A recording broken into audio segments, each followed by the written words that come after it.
ভাতের সাথে যদি মসুর ডাল হয় তাহলে আর কিছু লাগে না। এইটা অনেক একটা লোভনীয় রান্না। এই শীতকালে ধনেপাতা টমেটো দিয়ে এরকম রান্না করলে শুটকি দিয়ে অনেক ভালো লাগে। তো আসসালামু আলাইকুম, কেমন আছেন সবাই? আমি রান্নায় চলে গেলাম। তো আমি মসুর ডাল নিলাম। মসুর ডালকে আমি পরিষ্কার করে পানি দিয়ে ভিজিয়ে রাখলাম।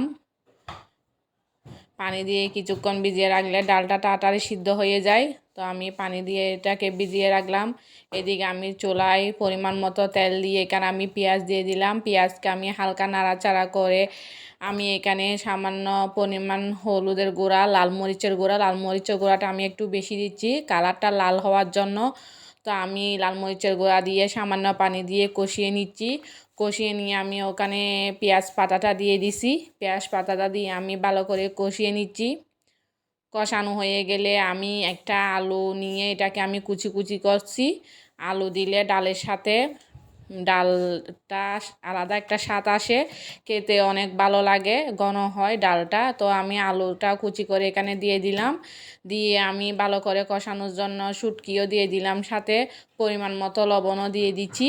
দিয়ে আমি ডাকনা দিয়ে দিচ্ছি। ডাকনা দিয়ে আমি কিছুক্ষণ আলুটা সিদ্ধ হওয়ার জন্য দিয়ে দিলাম। তো আমি আলুটা সিদ্ধ হয়ে গেলে আবার ডাকনা খুলে আমি ভালো করে নাড়াচাড়া করে কষিয়ে নিচ্ছি। কষিয়ে আমি উপরে তেলটা বেশি উঠলে আমি মসুর ডালটা দিয়ে দিব।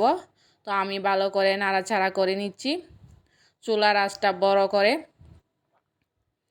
ভালো করে আমি যখন পানিটা শুকিয়ে আসবে, উপরে তেলটা বেশি উঠছে, তখন আমি মসুর ডালটা দিয়ে দিলাম। ডালটা দিয়ে আমি ভালো করে কষিয়ে নিচ্ছি।